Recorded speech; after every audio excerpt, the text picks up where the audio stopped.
Alrighty, alright. Whoa. There we go. Alrighty, alrighty. Welcome back to another thrilling installment of whatever this thing is that we do now. Still do? Whatever. We do things. Fraggoth reads. I am your intrepid Fraggoth narrator, and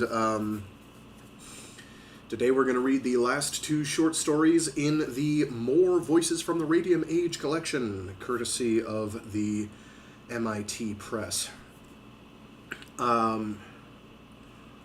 Let's see. What do we got today? I think it's... I wrote all this down less than 5 minutes ago. You'd think I'd remember, but... The Finding of the Absolute, written in 1923 by May Sinclair, and The Veiled Feminists of Atlantis, written in 1926 by one Booth Tarkington, which doesn't sound like a real name, to be honest, but that's just me.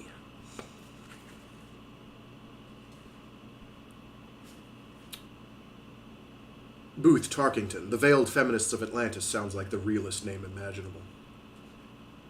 It's Booth Tarkington. Interestingly, got a couple Pulitzers.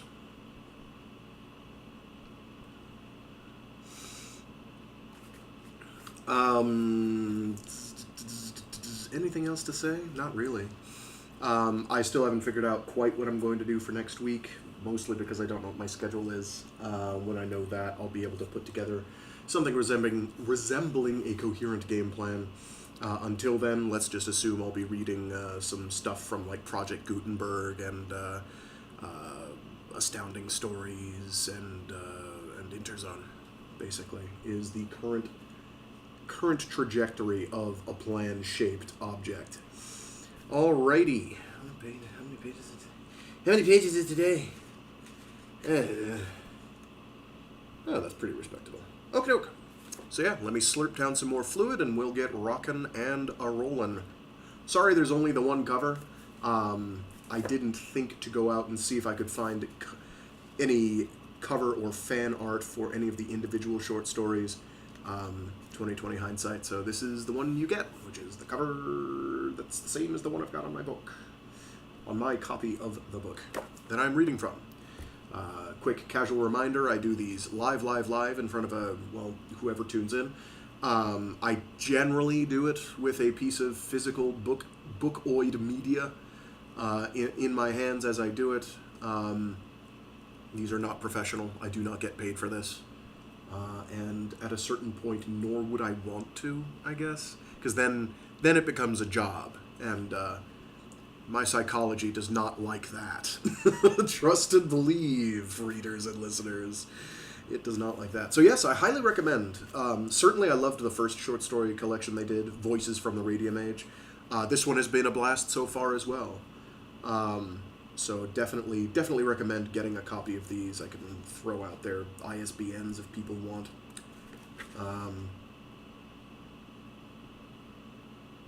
Oh wow, I didn't realize until this moment that there are different ISBNs for paperbacks, EPUBs, and PDFs.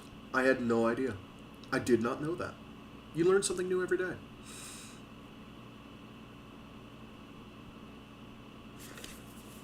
Anyway, fluid, and then we resume.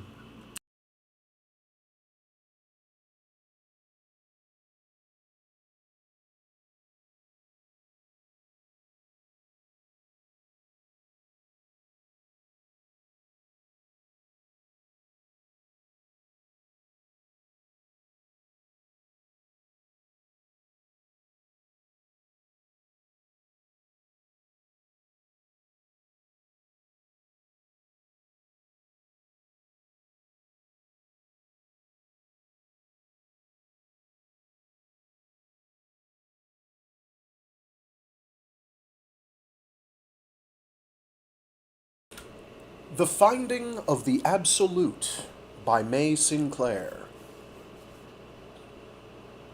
1. Mr. Spaulding had gone out into the garden to find peace, and had not found it. He sat there with hunched shoulders and bowed head, dejected in the spring sunshine. Jerry, the black cat, invited him to play. He stood on his hind legs and danced, and bowed sideways, and waved his forelegs in the air like wings. At any other time, his behavior would have enchanted Mr. Spaulding, but now he couldn't even look at him. He was too miserable. He had gone to bed miserable. He had passed a night of misery, and he had waked up more miserable than ever. He had been like that for 3 days and 3 nights straight on end, and no wonder. It wasn't only that his young wife Elizabeth had run away with Paul Jefferson, the imagist poet. Besides the frailty of Elizabeth, he had discovered a fatal flaw in his own system of metaphysics. His belief in Elizabeth was gone. So was his belief in the absolute. The two things had come at once, to crush him, and he had to own bitterly that they were not altogether unrelated. "If," Mr. Spaulding said to himself, "I had served my wife as faithfully as I have served my God, she would not now have deserted me for Paul Jefferson." He meant that if he had not been wrapped up in his system of metaphysics, Elizabeth might still have been wrapped up in him. He had nobody but himself to thank for her behavior. If she had run away with anybody else, since run she must, he might have forgiven her. He might have forgiven himself. But there could be nothing but misery in store for Elizabeth. Paul Jefferson had genius. Mr. Spaulding didn't deny it. Immortal genius. But he had no morals. He drank. He drugged.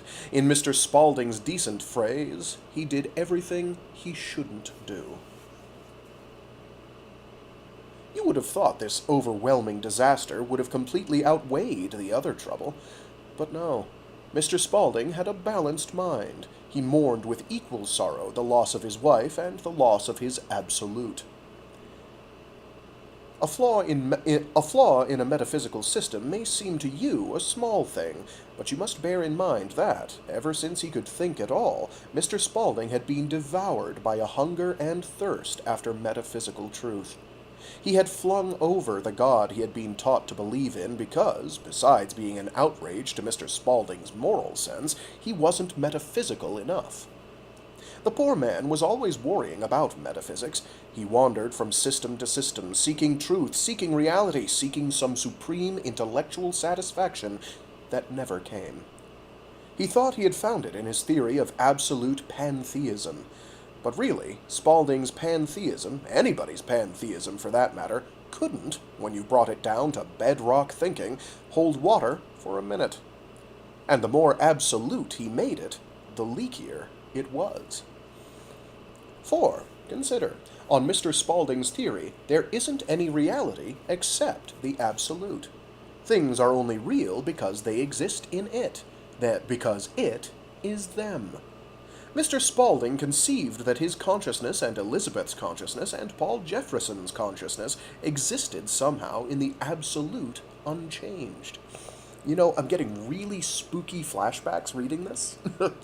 Flash forwards to distress, oddly enough. There's some interesting conceptual overlap here. It's not quite the same. It is not. But it's interesting. For, if that inside existence changed them, you would have to say that the ground of their present appearance lay somewhere outside the absolute, which to Mr. Spaulding was rank blasphemy. And if Elizabeth and Paul Jefferson existed in the absolute unchanged, then their adultery existed there unchanged. And an adultery within the absolute outraged his moral sense as much as anything he had been told about God in his youth. The odd thing was that until Elizabeth had run away and committed it, he had never thought of that. The metaphysics of pantheism had interested him much more than its ethics. And now he could think of nothing else. And it wasn't only Elizabeth and her iniquity. There were all the intolerable people he had ever known. There was his Uncle Sims, a mean sneak if ever there was one, and his Aunt Emily, a silly fool, and his cousin, Tom Rumbold, an obscene idiot. And his uncle's mean sneakishness, and his aunt's silly folly, and his cousin's obscene idiocy would have to exist in the absolute, too, and unchanged, mind you. And the things you see and hear, a blue sky now, would it be blue in the sight of God, or just something inconceivable? And noises, music? For example, I am listening to grand opera, and you to the jazz band in your restaurant, but the god of pantheism is listening to both, to all the noises in the universe at once, as if he had sat down on the piano. This idea shocked Mr. Spaulding even more than the thought of Elizabeth's misconduct. Time went on. Paul Jefferson drank himself to death. Elizabeth, worn out with grief, died of pneumonia following influenza, and Mr. Spaulding still went about worrying over his inadjustable metaphysics. And at last he, too, found himself dying. And then he began to worry about other things. Things that had, as he put it, happened, in quotes, in his youth, before he knew Elizabeth, and one thing that had happened after she left him. He thought of them as just happening to him rather than through him, against his will. In calm, philosophic moments, he couldn't conceive how they had ever happened at all. How, for example, he could have endured Connie Larkins. The episodes had been brief, because in each case boredom and disgust had supervened to put asunder what Mr. Spaulding owned should never have been joined. Brief, insignificant as they were, Mr. Spaulding, in his dying state, was worried when he looked back on them. Supposing they were more significant than they had seemed. Supposing they had an eternal significance and entailed tremendous consequences in the afterlife. Supposing you were not just wiped out, that there really was an afterlife. Supposing that in that other world there was a hell. Mr. Spaulding could imagine no worse hell than the eternal repetition of such incidents, eternal repetition of boredom and disgust. Fancy going on with Connie Larkins forever and ever, never being able to get away from her, doomed to repeat. And if there was an absolute, if there was reality, truth, never knowing it, being cut off from it forever. He that is filthy, let him be filthy still. That was hell, the continuance of the filthy state. He wondered whether goodness was not, after all, the important thing. He wondered whether there really was a next world. With an extreme uneasiness, he wondered what would happen to him in it. He died wondering.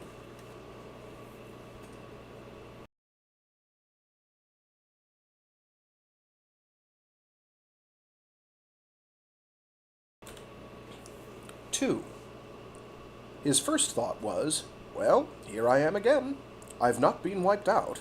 His next, that he hadn't died at all. He had gone to sleep and was now dreaming. He was not in the least agitated, nor even surprised. He found himself alone in an immense gray space in which there was no distinguishable object but himself.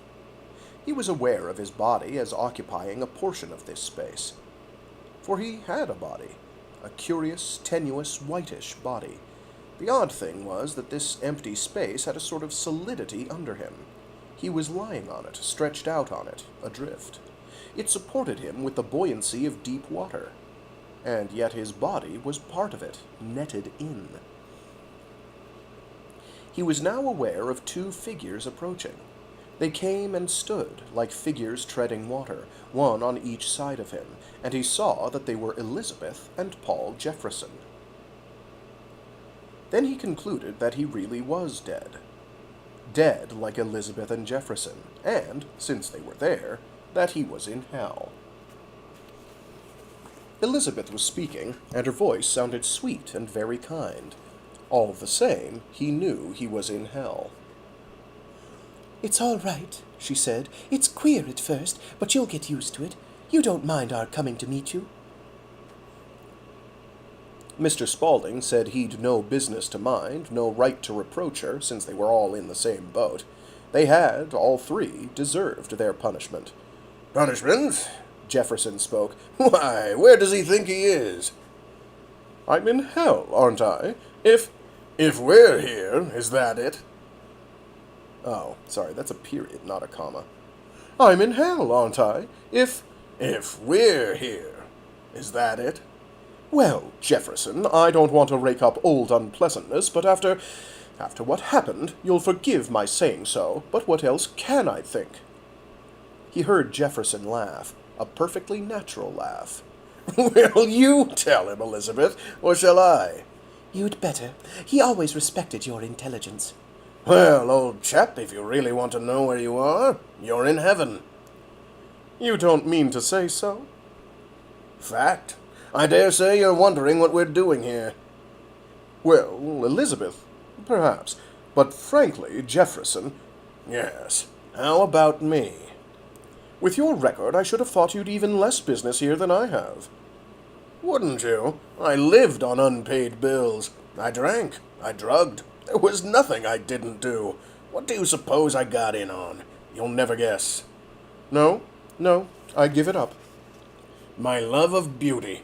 You wouldn't think it, but it seems that actually counts here in the eternal world. And Elizabeth, what did she get in on? Her love of me. Then all I can say is, said Mr. Spaulding, heaven must be a most immoral place. Oh, no. Your parochial morality doesn't hold good here, that's all. Why should it? It's entirely relative. Relative to a social system with limits in time and space. Relative to a certain biological configuration that ceased with our terrestrial organisms. Not absolute. Not eternal. But beauty is eternal, is absolute. And I loved beauty more than credit, more than drink or drugs or women, more even than Elizabeth. And love is eternal. And Elizabeth loved me more than you, more than respectability, more than peace and comfort, and a happy life. That's all very well, Jefferson, and Elizabeth may be all right. Mary Magdalene, you know, quia mulium amavit, and so forth. But if a blackguard like you can slip into heaven as easily as all that, where are our ethics? Your ethics, my dear Spaulding, are where they've always been, where you came from, not here. And if I was what they call a bad man, that's to say, a bad terrestrial organism, I was a thundering good poet. You say I slipped in easily. Do you suppose it's easy to be a poet? My dear fellow, it requires an inflexibility, a purity, a discipline of mind. Of mind, remember, that you haven't any conception of. And surely you should be the last person in the world to regard mind as an inferior secondary affair. Anyhow, the consequence is that I've not only got into heaven, I've got into one of the best heavens, a heaven reserved exclusively for the very finest spirits. Then, said Mr. Spaulding, if we're in heaven, who's in hell? Couldn't say for certain, but we shouldn't put it that way. We should say, who's gone back to Earth? Well, am I likely to meet Uncle Sims or Aunt Emily or Tom Rumbold here? You remember them, Elizabeth? Oh, yes, I remember. They'd be almost certain to be sent back. They couldn't stand eternal things. There's nothing eternal about meanness and stupidity and nastiness. What'll happen to them, do you suppose? Wait a minute. Who's Paul? Who's Paul?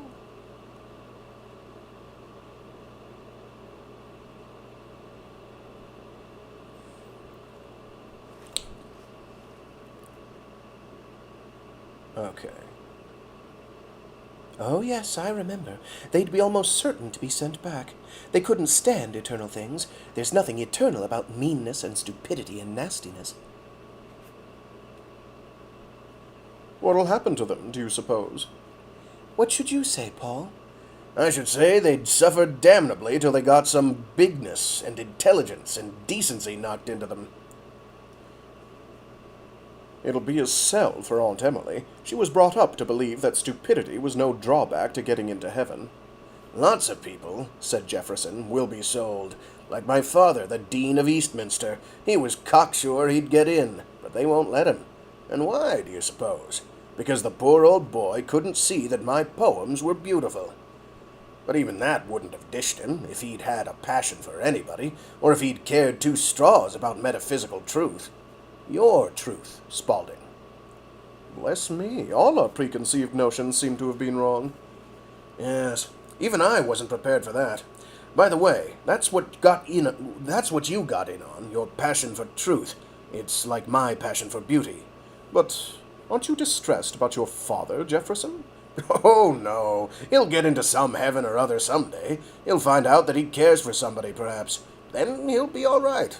But don't you want to look around a bit? I don't see very much to look at. It strikes me as a bit bare, your heaven. Oh, that's because you're only at the landing state. The landing what? State.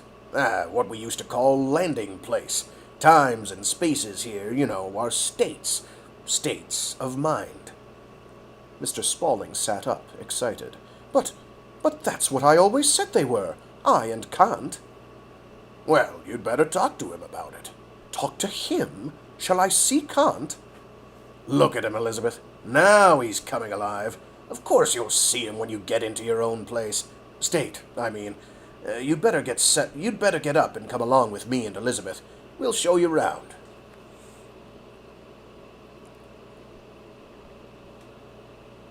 I do enjoy a good afterlife romp. He rose, they steadied him, and he made his way between them through the gray immensity, over a half-seen yet perfectly solid tract of something that he thought of, absurdly, as condensed space. As yet, there were no objects in sight but the figures of Elizabeth and Jefferson. The half-seen yet tangible floor he went on, seemed to create itself out of nothing, under his feet, as the desire to walk arose in him. And as yet he had felt no interest or curiosity, but as he went on he was aware of a desire to see things that became more and more urgent. He would see. He must see. He felt that before him and around him there were endless things to be seen. His mind strained forwards towards vision. And then, suddenly, he saw. He saw a landscape more beautiful than anything he could have imagined. It was, Jefferson informed him, very like the umbrella pine country between Florence and Siena. As they came out of it on a great curving road, they had their faces towards the celestial west. To the south, the land fell away in great red cliffs to a shining blue sea. Like, Jefferson said, the Riviera, the Esterel. West and north, the landscape rolled in green hill after green hill, pine-tufted, to a sweeping rampart of deep blue. Such a rampart, such blue as Mr. Spaulding had seen from the heights above Sidmouth, looking towards Dartmoor. Only this country had a grace, a harmony of line and color that gave it an absolute beauty, and over it there lay a serene, unearthly radiance. Before them, on a hill, was an exquisite little white, golden, and rose-red town. You may or may not believe me, said Jefferson, but the beauty of all this is that I made it. I mean, Elizabeth and I made it between us. You made it? Made it. How? By thinking of it. By wanting it. By imagining it. But out of what? I don't know, and I don't much care. Our scientists here will tell you we made it out of the ultimate constituents of matter. Matter, unformed, only exists for us in its ultimate constituents. Something like electrons of electrons of electrons. Here we are, all suspended in a web, immersed, if you like, in a sea, an air of this matter. It is utterly plastic to our imagination and our will. Imperceptible in its unformed state, it becomes visible and tangible as our minds get to work on it, and we can make out of it anything we want, including our own bodies. Only, so far as our imaginations are still under the dominion of our memories, so far will the things they create resemble the things we knew on Earth. Thus, you will notice that while Elizabeth and I are much more beautiful than we were on Earth, he had noticed it, because we desired to be more beautiful, we are still recognizable as Paul and Elizabeth because our imaginations are controlled by our memories. You are as you always were, only younger than when we knew you, because your imagination had nothing but memory to go on. Everything you create here will probably be a replica of something on Earth you remember. But if I want something new, something beautiful that I haven't seen before, can't I have it? Of course you can have it. Only just at first, until your own imagination develops, you'll have to come to me or Turner or Michelangelo to make it for you. And will these things that you and Turner and Michelangelo make for me be permanent? Absolutely, unless we unmade them, and I don't think we should do that against your will. Anyhow, though we can destroy our own works, we can't destroy each other's. That is to say, reduce them to their ultimate constituents. What's more, we shouldn't dream of trying. Why not? Because old motives don't work here. Envy, greed, theft, robbery, murder, or any sort of destruction are unknown. They can't happen. Nothing alters matter here but mind, and I can't will your body to come to pieces so long as you want it to keep together. You can't destroy it yourself as you can other things you make, because your need of it is greater than your need of other things. We can't thieve or rob for the same reason. Things that belong to us belong to our state of mind and can't be torn away from it, so that we couldn't remove anything from another person's state into our own. And if we could, we shouldn't want to, because each of us can always have everything he wants. If I like your house or your landscape better than my own, I can make one for myself just like it. But we don't do this, because we're proud of our individualities here, and would rather have things different than the same. By the way, as you haven't got a house yet, let alone a landscape, you'd better share ours. That's very good of you, Mr. Spaulding said. He was thinking of Oxford. Oxford. Quiet rooms in Balliol. He... Excuse me.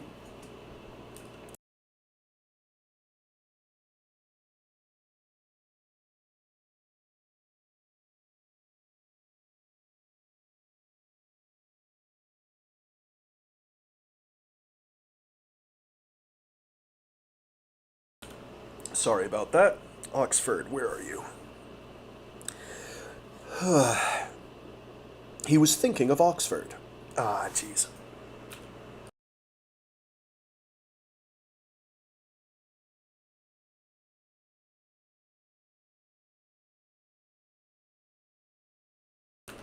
Sorry, scratchy throat kicking me.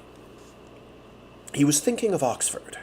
Oxford. Quiet rooms in Balliol. He seemed to hesitate.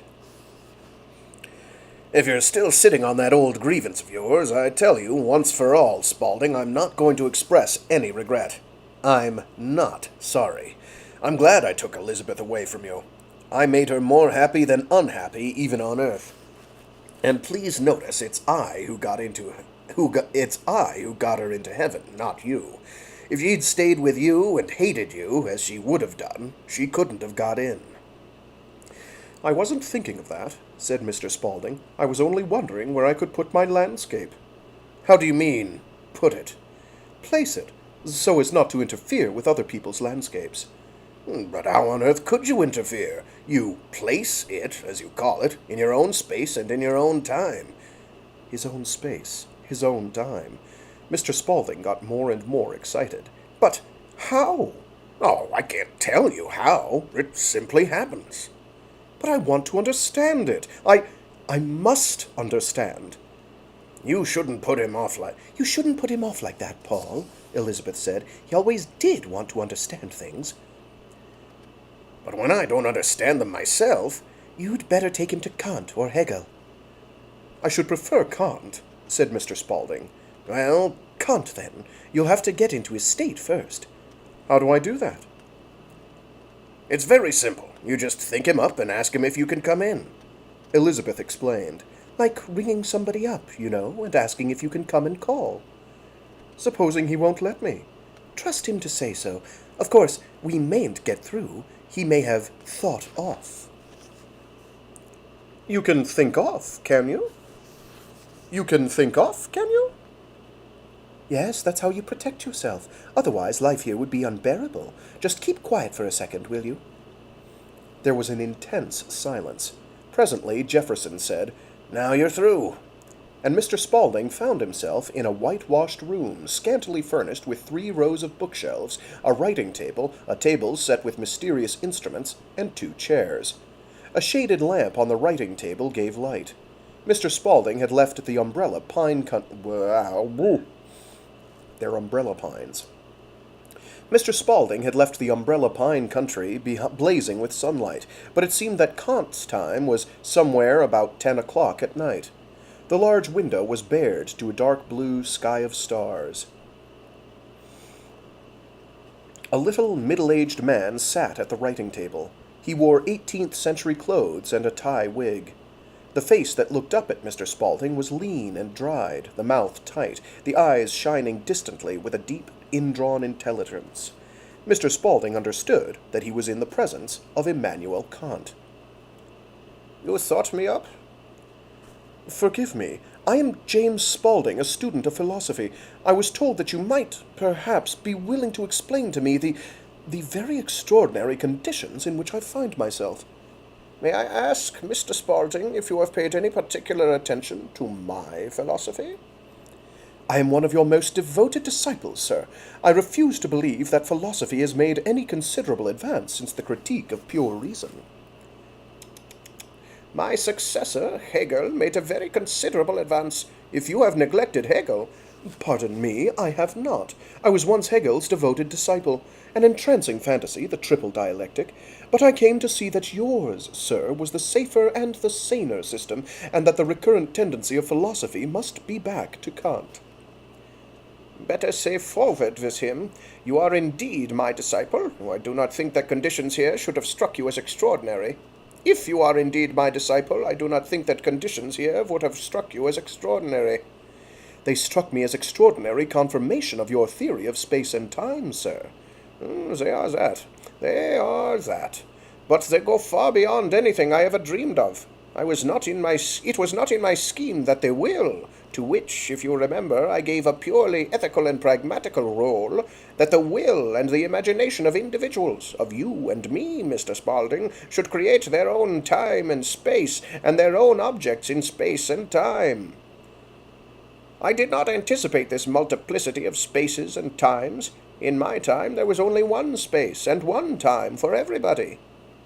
Still, it is a very remarkable confirmation, and you may imagine, Mr. Spaulding, that I was gratified when I first came here to find everybody talking and thinking correctly about time and space. You will have noticed that here we say state, meaning state of consciousness, where we used to say place. In the same way we talk about states of time, meaning time as a state of consciousness. My present state, you will observe, is exactly 10 minutes past 10 by my clock, which is my consciousness. My consciousness registers time automatically. My own time, mind you, not other people's. "But isn't that frightfully inconvenient? If your time isn't everybody else's time, how on earth, how in heaven, do you keep your appointments? How do you coordinate?" We keep appointments. We coordinate exactly as we used to do, by a purely arbitrary system. We measure time by space, by events, movements in space-time. Only, whereas under earthly conditions there was apparently one Earth and one Sun, one day and one night for everybody, here everybody has his own Earth, his own Sun, and his own day and night. So we are obliged to take an ideal Earth and Sun, an ideal day and night. Their revolutions are measured exactly as we measured them on Earth, by the movements of hands on a dial marking minutes and hours. Only our public clocks have 5 hands marking the revolutions of weeks, months, and years. That is our public standardized time, and all appointments are kept, all scientific calculations made by it. The only difference between heaven and earth is that here public space-time is regarded as it really is, an unreal, purely arbitrary and artificial convention. We know, not as a result of philosophic or mathematical reasoning, but as a part of our ordinary conscious experience, that there is no absolute space and no absolute time. I would say no real space and no real time, but that in heaven a state of consciousness carries its own reality with it as such, and the time state, or the space state, is as real as any other. Excuse me, what's that?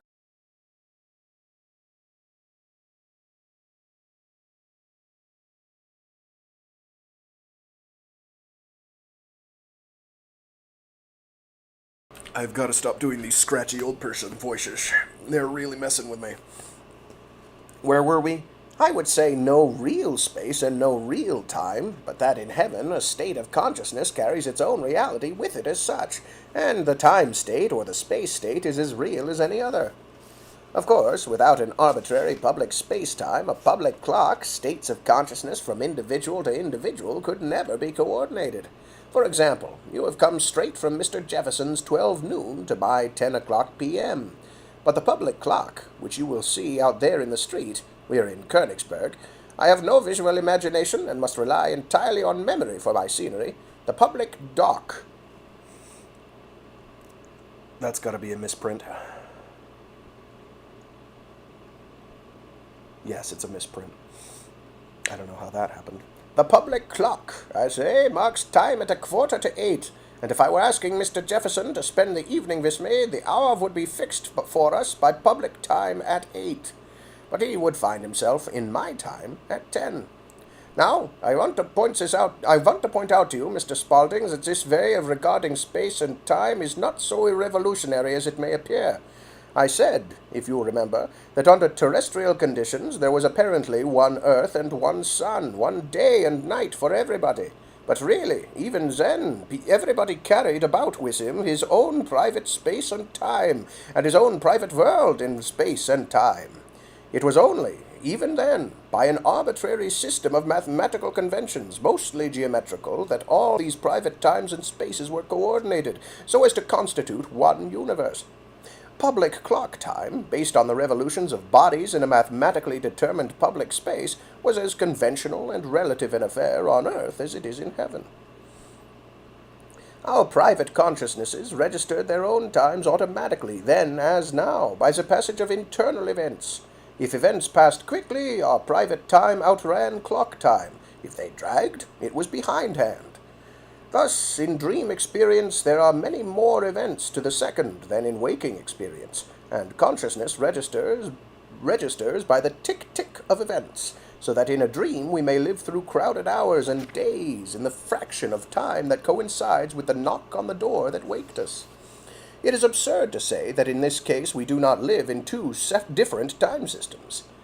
Yes, and, Mr. Spaulding cried out excitedly, Einstein has proved that motion in public space... Yes, the timing works on that. I saw Einstein and was like, hold up. And then I'm like, no, this is like 23, 26. We're good. The timing works out. It's close, but it does work out. Because that was... When did he publish that? It is in the first quarter of the century. I know that. Anyway, where were we? Einstein has proved that motion in public space-time is a purely relative and arbitrary thing, and that the velocity or time value of a ray of light moving under different conditions is a constant, when on any theory of absolute time and absolute motion, it should be a variant. Oh, that was Spaulding. Yes, and, Mr. Spaulding cried out excitedly, Einstein has proved that motion in public space-time is a purely relative and arbitrary thing, and that the velocity or time value of a ray of light moving under different conditions is a constant, when on any theory of absolute time and absolute motion, it should be a variant. That, said Kant, is no more than I should have expected. You said, sir, that the only distinction between earthly and heavenly conditions is that this artificial character of standardized space-time is recognized in heaven and not on earth. I should have said that the most striking differences were, firstly, that in heaven our experience is created for us by our imagination and our will, whereas on earth it was, in your own words, sir, given. Secondly, that in heaven our states are not closed as they were on earth, but that anybody can enter anybody else's. It seems to me that these differences are so great as to surpass anything in our experience on earth. They are not so great, said Kant, as all that. In dreaming you already had an experience of a world created by each person for himself in a space and time of his own, a world in which you transcended the conditions of ordinary space and time. In telepathy and clairvoyance you had experience of entering other people's states.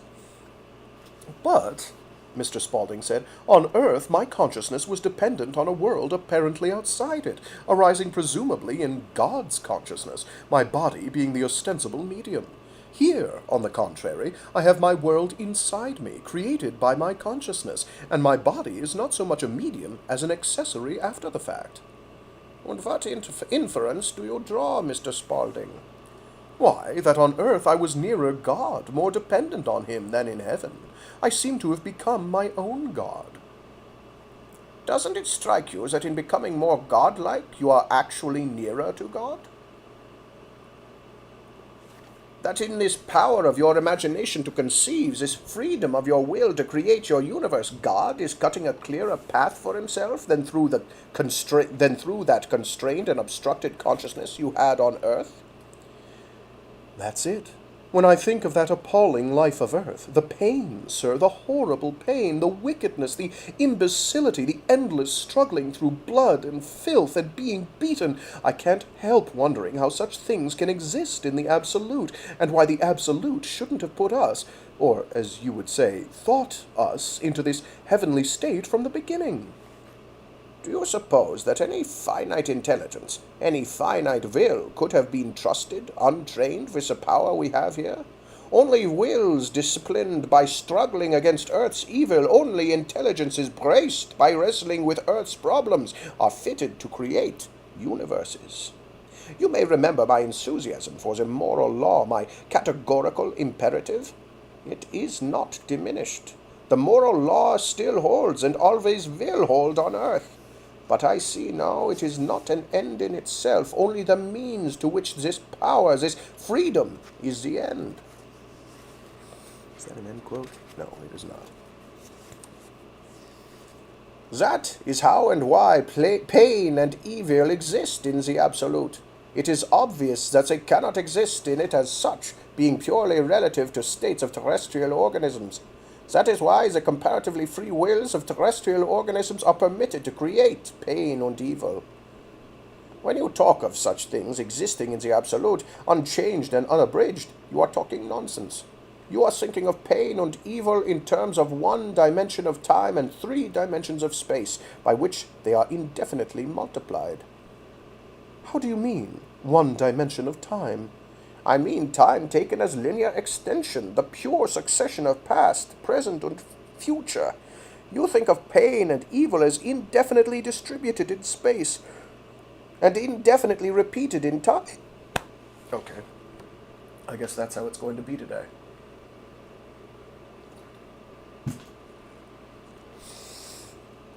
Where were we when we were talking about the denial of a torture dimension? I mean, time taken as linear extension, the pure succession of past, present, and future. You think of pain and evil as indefinitely distributed in space and indefinitely repeated in time, whereas in the idea, which is their form of eternity, at their worst they are not many, but one. That doesn't make them less unbearable. I'm not talking about that. I'm talking about their significance for eternity, or in the Absolute, since you said that was what distressed you. You will see this for yourself if you come with me into the state of 3-dimensional time. What's that? Said Mr. Spaulding, deeply intrigued. That, said the philosopher, is time which is not linear succession, time which has turned on itself twice to take up the past and future into its present. For as the point is repeated to form the line of space, so the instant is repeated to form linear time of past, present, future. And as the one-dimensional line turns at right angles to itself... line break got me. And as the one-dimensional line turns at right angles to itself to form the 2-dimensional plane, so linear or one-dimensional time turns on itself to form 2-dimensional or plane time, the past-present or present-future. And as the plane turns on itself to form the cube, so past-present and present-future double back to meet each other and form cubic time, or past-present-future altogether. This is the 3-dimensional state of consciousness we shall have to think ourselves into. Do you mean to say that if we get into it, we shall have solved the riddle of the universe? Hardly. The universe is a tremendous jigsaw puzzle. If God wanted to keep us amused to all eternity, he couldn't have hit on anything better. We shall not be able to stay very long or take in all past, present, future at once, but you will see enough to realize what cubic time is. You will begin with one small cubic section, which will gradually enlarge gradually enlarge until you have taken in as much cubic time as you can hold together in one duration. Look out through that window.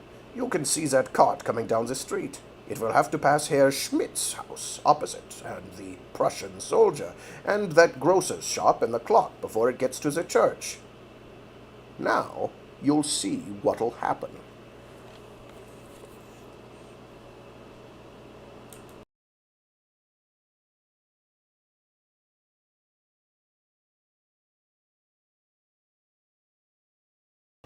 Thank you for tuning in, Beefs, XX Beef 69 XX. Hope you enjoyed Hyperion.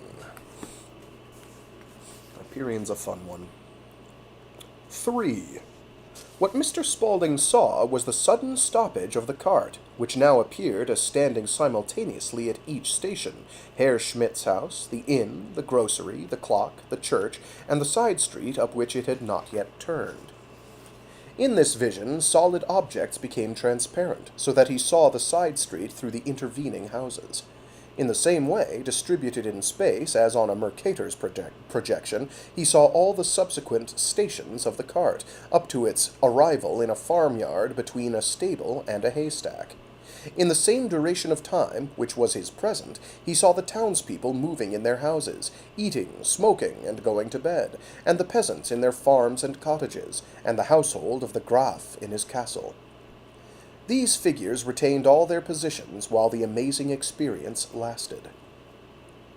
The scene widened. It became all Königsberg, and Königsberg became all Prussia, and Prussia all Europe. Mr. Spaulding seemed to have eyes at the sides and back of his head. He saw time rising up round him as in immense cubic space.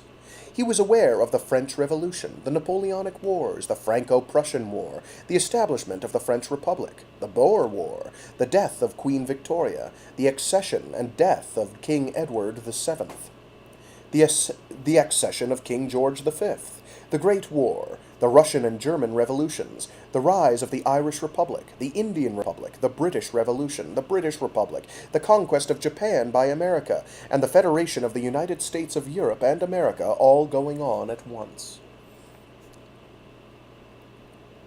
The scene stretched, and still Mr. Spaulding kept before him every item as it had first appeared. He was now aware of the vast periods of geologic time. On the past side, he saw the mammoth and the caveman. On the future, he saw the Atlantic flooding the North Sea and submerging the flats of Lincolnshire, Cambridgeshire, Lincolnshire, Cambridgeshire, Norfolk, Suffolk, Essex, and Kent. He saw the giant tree ferns. He saw the great saurians trampling the marshlands and sea beaches of the past. A flight of fearful pterodactyls darkened the air, and he saw the ice creep down and down from the poles to the vast temperate zone of Europe, America, and Australia. He saw men and animals driven before it to the belt of the equator. And now he sank down deeper. He was swept into the stream that flowed, thudding and throbbing through all live things. He felt it beat in and around him, jet after jet from the beating heart of God. He felt the rising of the sap in trees, the delight of animals at mating time. He knew the joy that made Jerry, the black cat, dance on his hind legs, and bow sideways and wave his forelegs like wings. Bow sideways, sorry. The stars whirled past him with a noise like violin strings, and through it he heard the voice of Paul Jefferson singing a song. He was aware of an immense, all-pervading rapture pierced with stabs of pain. At the same time, he was drawn back on the ebb of life to a curious peace. His stretch widened. He was present at the beginning and the end. He saw the earth flung off, an incandescent ball from the wheeling sun. He saw it hang like a dead white moon in a sky strewn with the corpses of spent worlds. But to his surprise, he saw no darkness. He learned that light is older than the suns, that they are born of it, not it of them. The whole universe stood up on end round him, doubling all its future back upon all its past. He saw the vast planes of time intersecting each other, like the planes of a sphere, wheeling, turning in and out of each other. He saw other space and time systems rising up, toppling, enclosing, and enclosed. And as a tiny inset in the immense scene, his own life from birth to the present moment, together with the events of his heavenly life to come. In this vision, Elizabeth's adultery, which had once appeared so monstrous, so overpowering an event, was revealed as slender and insignificant.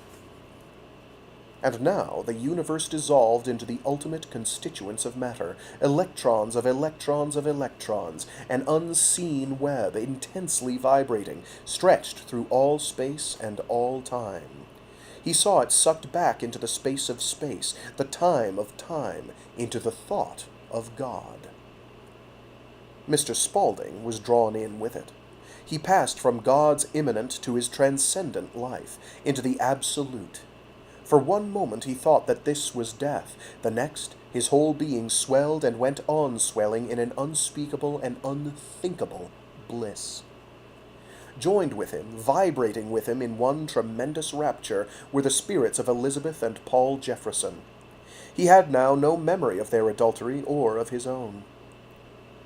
When he came out of his ecstasy, he was aware that God was spinning his thought again, stretching the web of matter through space and time. He was going to make another jigsaw puzzle of a universe.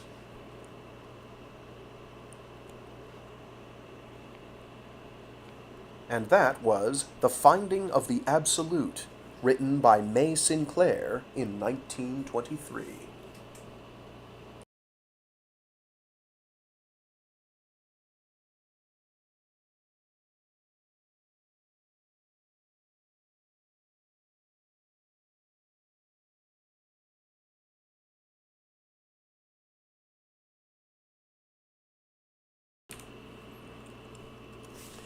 The Veiled Feminists of Atlantis by Booth Tarkington. Among certain occultists of the esoteric Buddhist group, there was once this tradition concerned with the sinking of Atlantis. The continent disappeared as the climax of a conflict between the practitioners of white magic and those who were experts in black magic. Magic, which was of course only science kept secret, had gone far in Atlantis, and the magicians ruled the continent. The general populace was morally unfit to be trusted with knowledge of the discoveries made by initiated chemists, psychologists, electricians, and biologists, just as a portion of our people today are unfit to be trusted with automobiles and gunpowder, or the internet, and therefore the Atlantean scientists were an organized secret society, keeping their knowledge strictly to themselves and using it for the general good. Of course, they easily became the ruling class, and the government was naturally a dictatorship, probably a hidden one, so that the populace believed itself to be a governing democracy. Apprentices to the magicians were carefully selected. Only young men of promising intelligence, combined with the highest sense of honor and the most humanitarian impulses, could be permitted to acquire knowledge potentially dangerous, but mistakes were made in selection. Ambitious and prying outsiders obtained copies of some of the sacred books, deciphering them and possessing their meanings. There arose factions, too, and moreover, some of the greatest among the magicians, or scientists, could not control their own human impulses, and used their knowledge for selfish ends. Thus the opposing camps were formed.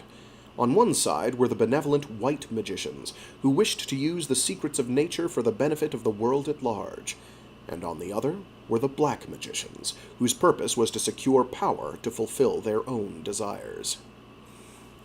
In this conflict, forces so terrific were employed by both parties that at last the very continent was riven and sunk beneath the waters of the ocean, the white magicians, in their gigantic despair, thus destroying not only themselves but all their world as well, in order to annihilate their enemies of the dark cohorts and to prevent the further dissemination of knowledge which man was not yet fitted to receive.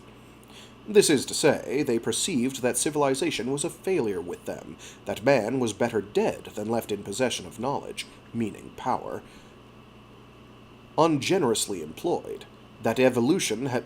Okay, let's try that again. This is to say, they perceived that civilization was a failure with them, that man was better dead than left in possession of knowledge, meaning power, ungenerously employed, that evolution had produced civilization too rapidly upon Atlantis, and must begin the work anew elsewhere.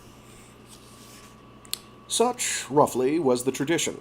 I learned it from curious books years ago, so many years ago, indeed, that it had passed almost altogether out of my mind when a chance meeting last winter with a French archaeologist in the Jura Mountains of the Atlas Range recalled and freshened it. This was at Michelet, that surprisingly alpine appearance among the Algerian clouds where the traveler expects to see Swiss chamois hunters descending the hunters descending the snowy peaks rather than robed and tattooed Arabs, and one must continually doubt that one is in Africa. Professor Paul Lanjuinet of the Institute was staying at the inn, and beside the rather inadequate fire in the small smoking room, we fell into talk of the Kabyle people, or white Arabs, among whom our own party had been motoring. Monsieur Lanjuinet was in the Jura region for the purpose of research among the Kabyles, he informed us, and presently he mentioned the Atlantean theory of their heavily disputed origin. No single theory wholly accounts for the presence of a white Arab here, he said. Blue-eyed fair people in Africa are spoken of by Egyptian hieroglyphs and rather definitely assigned to this region. My own conclusion is that the Kabyles have been here a very long time. No one can say authoritatively that they may not spring from a flight migration from Atlantis. It is a possible thing, even a rather plausible one, but the same speculation, for it is a speculation rather than a theory, has been made concerning the Basques, though the language roots of Kabyle dialects and Basque appear to have no relation. However, since, if Atlantis existed, it was of continental proportions, the peoples upon it were probably of widely different types, even if they were united under a common government. Here M. Lanjuinet paused to laugh. Ho, ho, ho! Occult science, which formerly had an eccentric European prevalence, probably never touched American life, and so you are probably unaware of the occult tales of Atlantis, and do not know that some of the occultists believe themselves to be in possession of the true history of the sinking of the continent. You have never heard of anything like that, have you? It happens that I have, I said. And, as he spoke, my memory began to turn the legend up from the obscure stratum of recollections it had come to occupy in my mind. I think it was this. And I repeated what I recalled of the tradition. Yes, he said, laughing again. Ho, ho, ho! That was the substance of the occult vaporizing, if indeed substance may be attributed to what is so extremely tenuous a vapor.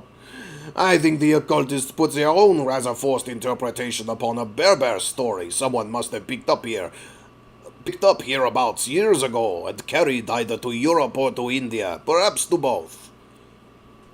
Hereabouts? I said. Then there is some trace of a legend of Atlantis among the Kabyle people? Not if one speaks carefully, he replied. There is a story, yes, but one cannot say that it refers to Atlantis. It speaks of a great land to the west in the waters. That might well be America, except for the use of the phrase I translated as in the waters, which seems to mean within the waters. You find this story among the Kabyles? Oui, I came upon traces and variations of it here and there, but its best and most complete form appears among them in some of the hilltop villages nearer Bougie, towards the coast. How does it differ from the occultist form? In several curious details, M. Lanjuinet replied. Monsieur Lanjuinet replied, and he smiled as a man smiles over something that is between the whimsical and the ridiculous. Most strikingly of all, it differs in ending with a question that no Kabyle has ever solved, and is not to be solved by anyone else, I think. But what a strange thing, I exclaimed. For a legend to end with a question seems extraordinary. But not unique, I believe. However, that there are not many traditions leading to questions as their main point. Oh. I evidently didn't see that one of those was a period and one was a comma. But not unique. Excuse me. One sec. Oh, Lord. Let's try that again. Once more onto the breach. But not unique. I believe, however, that there are not many traditions leading to questions as their main point. This one does that. There may be some connection too with the fact that the Kabyles do not veil their women, though that is only another speculation, and this story doesn't directly touch upon it. What is the story? I asked. Would you mind telling us? Not at all, Professor Lanjuinet replied.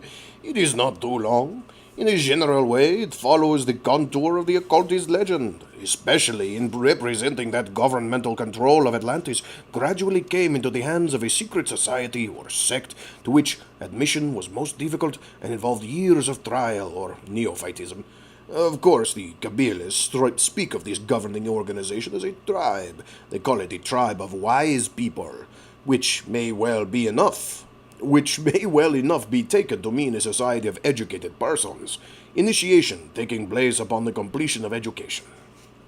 The Kabyle legend describes them as all-powerful and, until the great dispute arose between the two factions, wholly benevolent.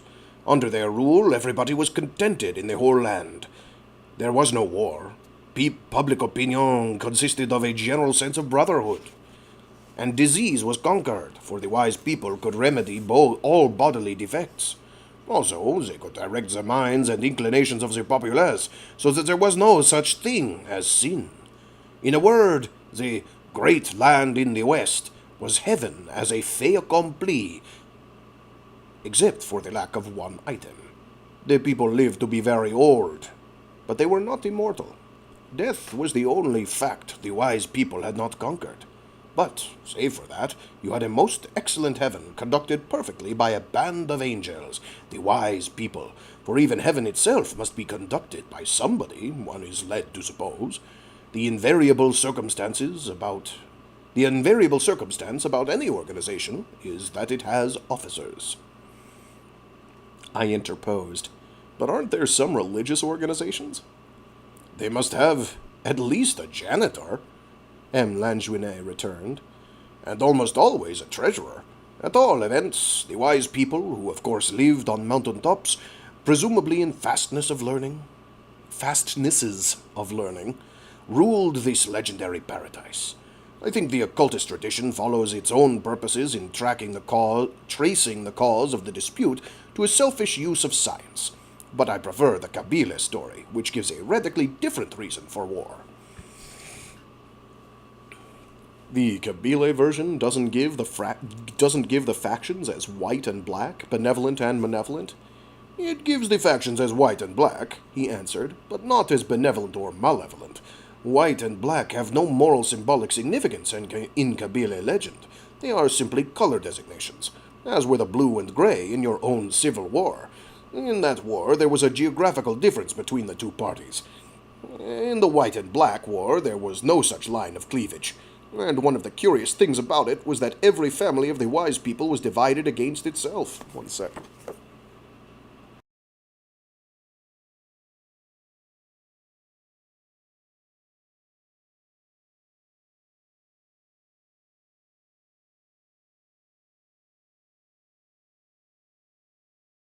Sorry about that. Scratchy throat again. I figure it's better to mute the thing than hack and splutter into the microphone, if I can avoid it. I'm not being perfect about that, but I am trying. And one of the curious things about it was that every family of the wise people was divided against itself. In every family there was at least one white member, and one black member, which naturally made the war a bitter one. But what caused the war, M. Lanjuinet?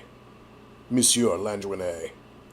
I am approaching that, he responded amiably. Allow me to reach it by degrees. I told you there appeared to be a possible relation between the legend and the fact that the Kabyle women go unveiled, but this I wish merely to suggest and not to emphasize. You have seen these women on the mountainside, some of them quite handsome, in spite of the tattooing upon their faces, and you have observed a few of them in the villages of the valley, apparent anachronisms among the veiled Mohammedan women. You have caught the glance of these Kabyle girls and women, a glance a little hard, a little hostile, and within it a glint of something wild and driven. A very ancient look, one might call it, a look possibly beset by some historical fear against which there is still rebellion. One might say that a Kabyle woman's eyes are the eyes of a woman who has seen her grandmother beaten to death, but has not been tamed by the spectacle. There is still an antique horror in this glance, and an old heritage of defiance. Where did they get such a look?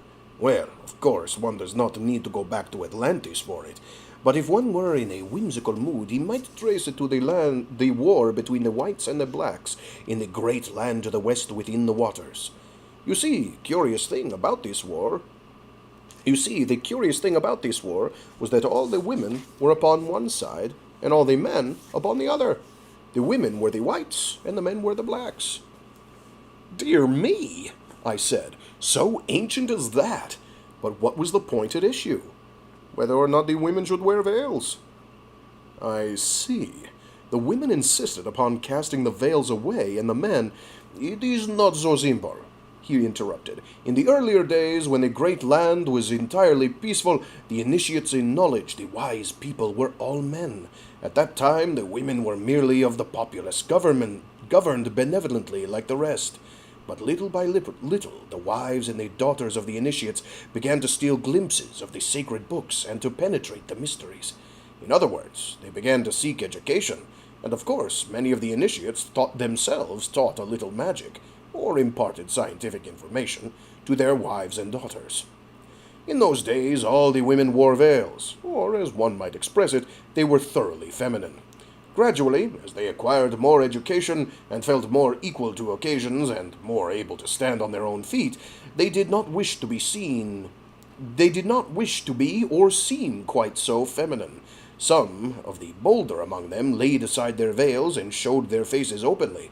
Naturally, this caused a little grumbling among the men, but more and more women grew bold, until finally it was thought old-fashioned to wear a veil. Then the women demanded complete initiation into the mysteries of the wise people. "We know all about it anyhow," they said to the men. "We are your equals, in fact, so why deny us the mere acknowledgement of our equality?" There was more grumbling, of course, but the women were initiated, and after that none of them wore a veil.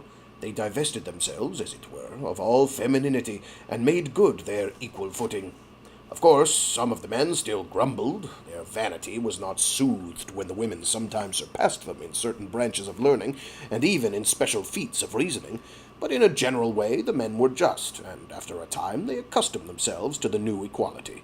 They perceived that it was a necessity, if they were to be fair, although it cannot be said that they ever really liked it. And within a generation the wise people consisted of as many women as men. The daughters of the members of the organization were taught as well as the sons, and were initiated with an equal standing. Then, when everything seemed to be settled upon an apparently permanent basis, a strange and unfortunate thing happened. Fashions forever move in cycles. Some of the women returned to the fashion of wearing veils. Immediately, those who adopted the veil began to be a powerful party within the organization of the wise people, where all were supposed to be equal. They elected all the officers and controlled the organization itself, whereupon, seeing their success, all the other women at once resumed the veil and joined them. I interrupted the narrative of Monsieur Lanjuinet at this point. Did the men then adopt veils for themselves? Does the Kabyle story mention such a point? "No," he replied. "Men are not adapted to veils and are not screened by them. The men among the wise people could not have helped themselves by wearing veils, but of course they could not endure what the women were doing to them. The men had accepted equality. They could not accept the new inequalities, or at first they tried by peaceful means to remedy the disadvantage at which they had been placed. Why can't they wear veils again? I'm sort of confused. They held a great meeting to discuss the matter. They held a great meeting to discuss the matter. You cannot be our equals, they said to the women, and at the same time wear your feminine veils. That is worse than being unfair. It is treachery. But the women laughed.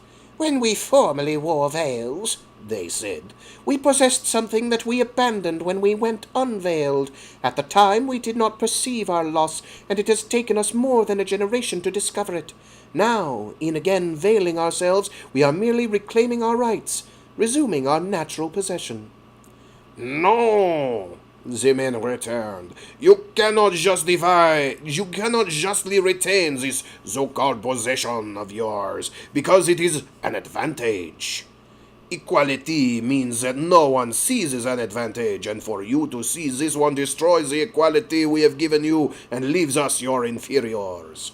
Our ideal is equality, and to maintain it we will either take the veils away from you or cease to initiate you in the mysteries of our magic and reduce you to your former state of mere usefulness to us. At that the women laughed louder.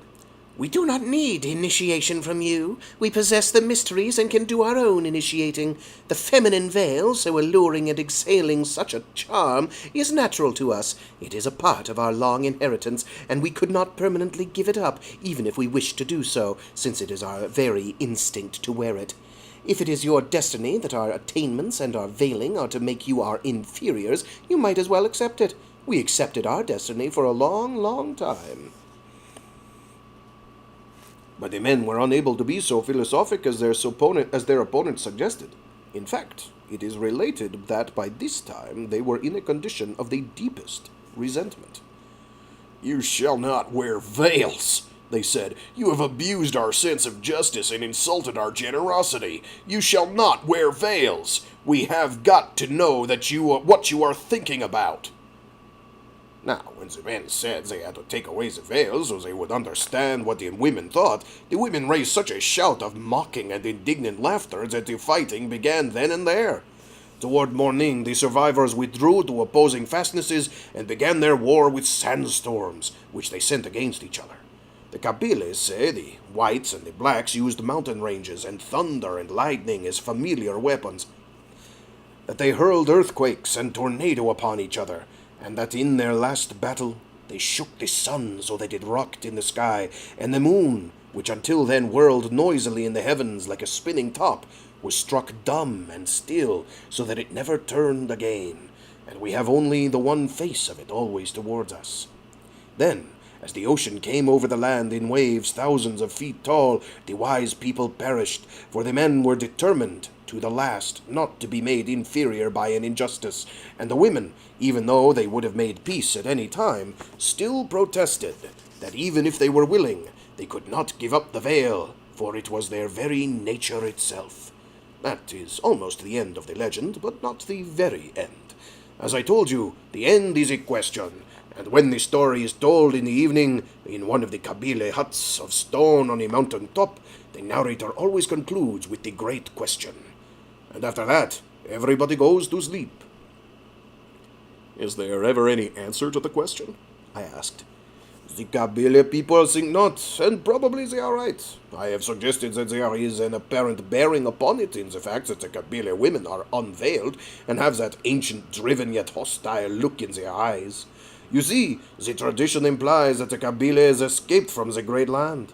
They left at the beginning of the war, before the final cataclysm, but they were only a part of the uninitiated populace of the continent, and not members of the wise people.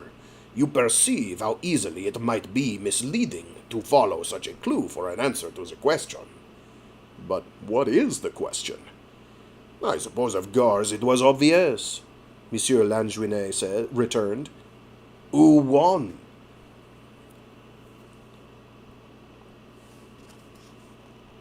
And that was the Veiled Feminists of Atlantis, written in 1926 by Booth Tarkington.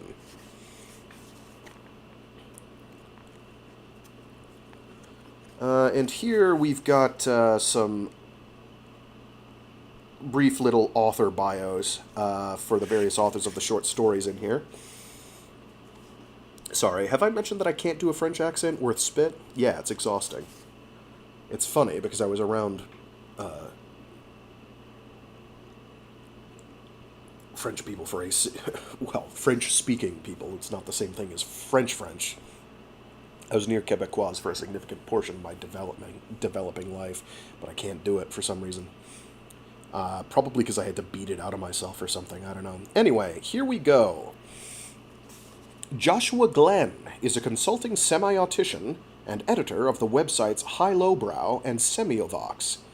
The first to describe 1900 to 1935 as science fiction's Radium Age, he is editor of the MIT Press's series of reissued proto-SF stories from that period.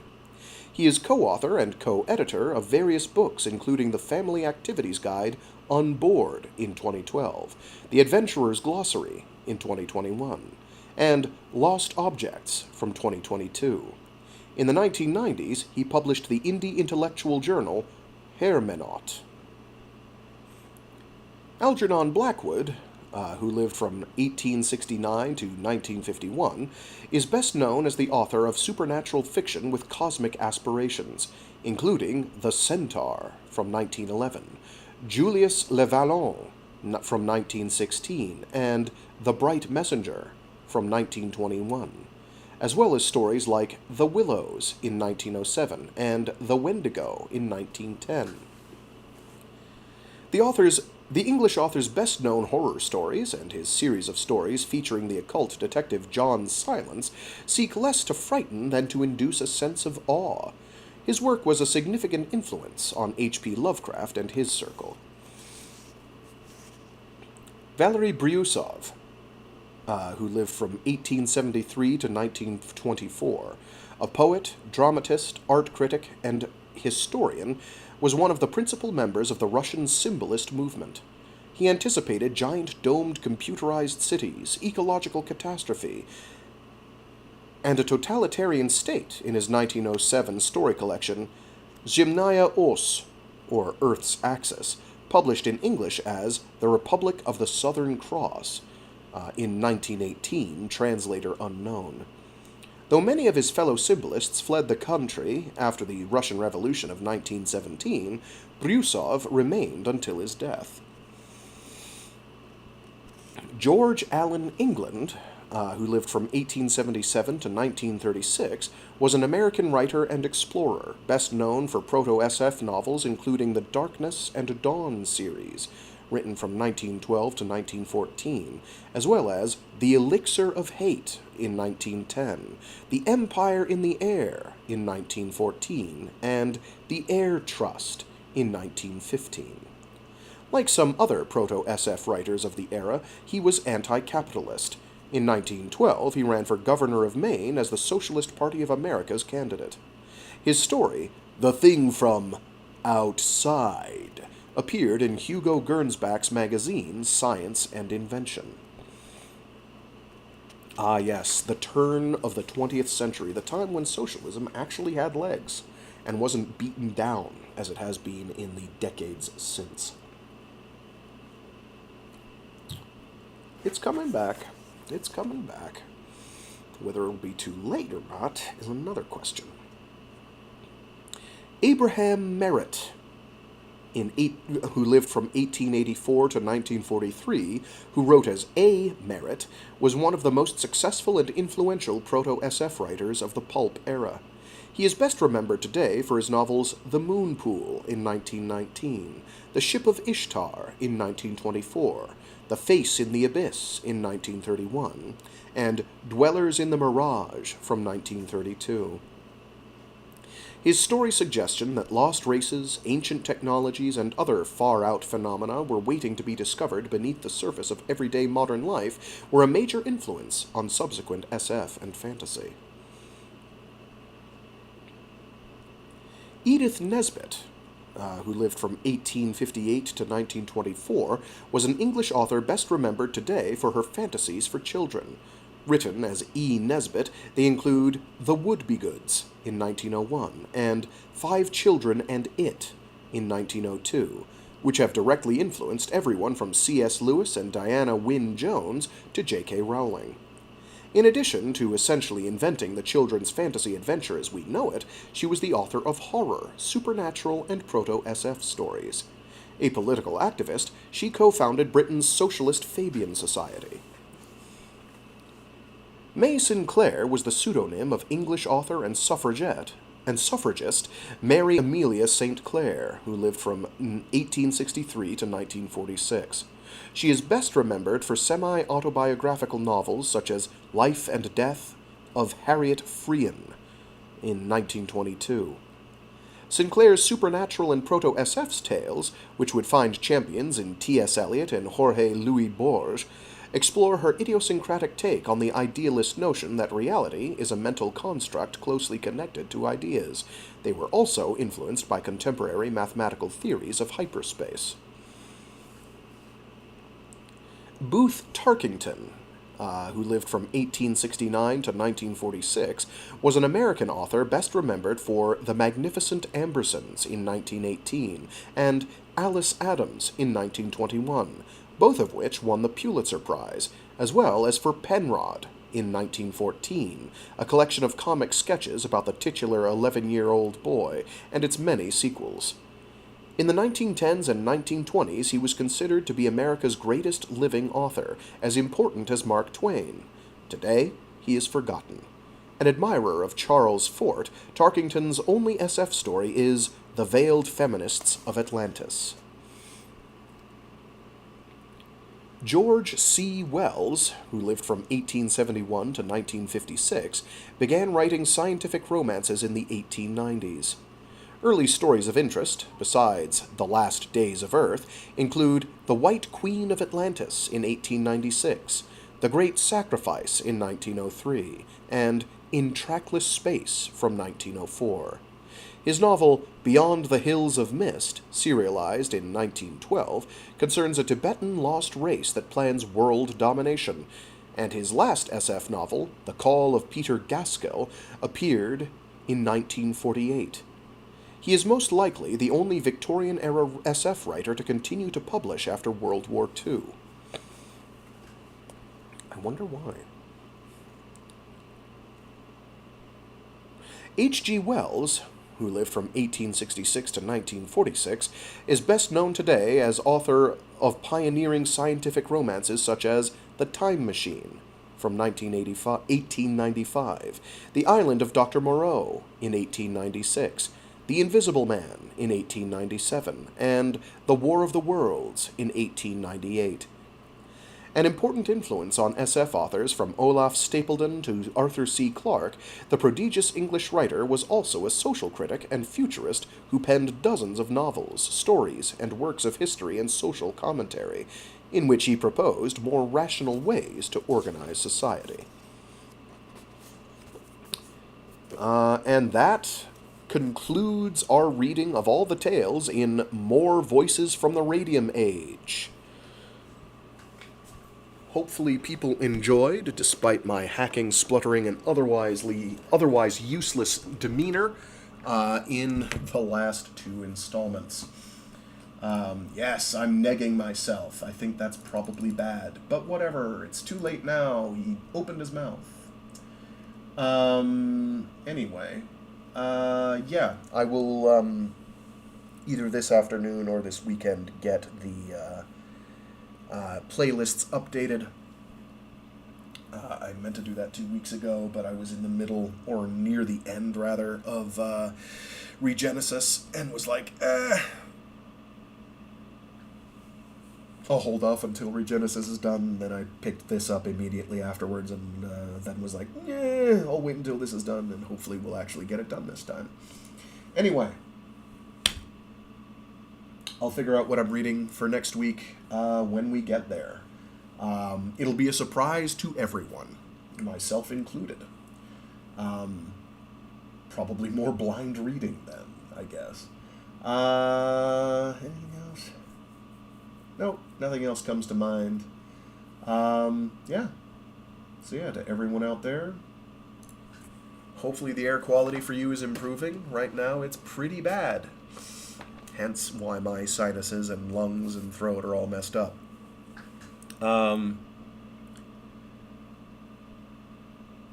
Stay safe out there. Stay sane out there. And be decent to each other, I guess, out there. Alrighty. Until next time, toodaloo!